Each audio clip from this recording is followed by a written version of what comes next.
Ebola is triggering fears for the upcoming World Cup. Millions of visitors are set to travel to the United States, Canada, and Mexico for the games. In the U.S., the head of the NIH and CDC is in charge of proactive surveillance measures. We have very purposefully put up testing tools and mechanisms at the major airports that people will be traveling through. U.S.-bound passengers who have been in the Congo, Uganda, or South Sudan are being funneled into 4 designated airports for enhanced health screenings. Meanwhile, the EU is stressing the importance of well-organized and functioning exit screenings in the airports near the outbreak. This is important to reduce the risk of importation to the EU and to minimize the risk of any transmission on board on long-distance flights through an infected, symptomatic passenger. Despite deadly protests in Kenya, the U.S. is still confident in plans to build an Ebola isolation center at a military base there. The State Department's working on this diligently, that they're going to be able to work out something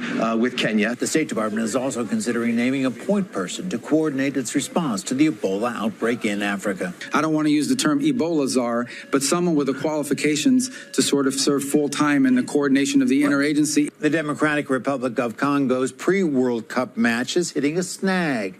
Citing health concerns, the Spanish city where the friendly game was set to be played has banned it. In London, Greg Palcon, Fox News. For more on these concerns ahead of the World Cup and more about Ebola, let's bring in infectious disease prevention specialist Rayne Guest. Thank you so much for joining us. Hi, Shauna. Thank you for having me. What people should or shouldn't be concerned about when it comes to Ebola in the World Cup? What people should really be concerned about is actually hyping up hygiene efforts. I hear a lot about testing and having people fill out forms when they come through on the airport. But what nobody is talking about is actually killing the germs that infect us. In order for these pathogens to spread, we touch contaminated surfaces and then we give it a portal to enter our body, whether it's our eyes, our nose, or mouth, or some other portal like that. So what I would really like to see is the public messaging being, hey, everyone. I want to ask you, though, with the teams coming in as well as fans from all across the world coming to watch these games here in the U.S., what are the concerns for that? And what is the screening process for both fans and the teams? We know that the team from Congo actually has to isolate. What is the protocol with that for people coming in from other countries? My understanding is the protocol is that they're going to be taking temperatures. They're going to be having people fill out forms to ask them if they have any Ebola-like symptoms. But the problem with that is that's a very reactive measure. What we need to be doing is proactively killing the germs that will infect us.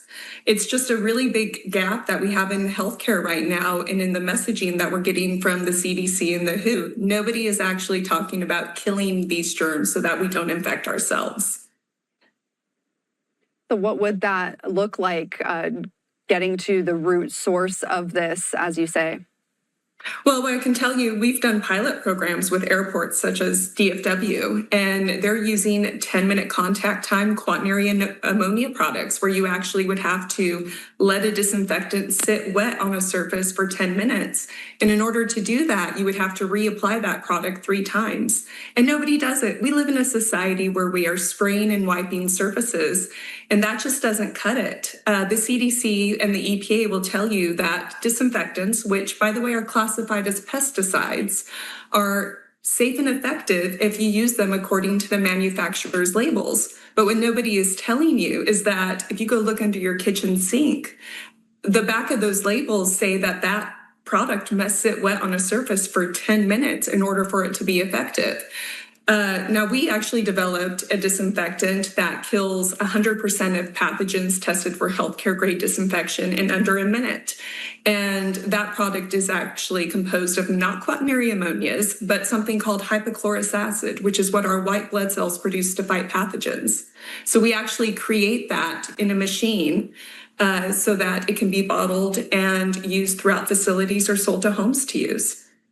And what I would like to see is that airports and airlines pass out 3-ounce containers of these to travelers so that we can be in charge of protecting ourselves, so that we can spray our hands consistently and really kill the germs on the hands. And that if we're getting that seatbelt, we can spray the seatbelt, we can spray the tray.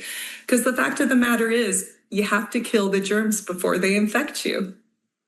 Prevention is key, as it is with many of these diseases. But now that we have seen that outbreak in Africa and then people coming here to the U.S. for these World Cup games, is there a uniform measure or protocol with these different countries? Everybody has their own, health departments. The U.S. and these other countries participating in the World Cup, do they have a standard kind of set protocol for how they're handling the Ebola outbreak as we prepare for these crowds to gather?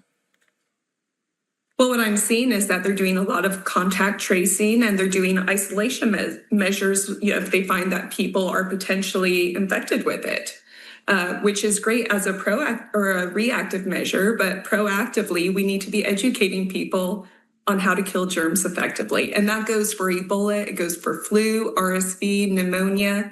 It goes for the infectious diseases that are killing 100,000 people a year in hospitals, such as C. diff and C. auris.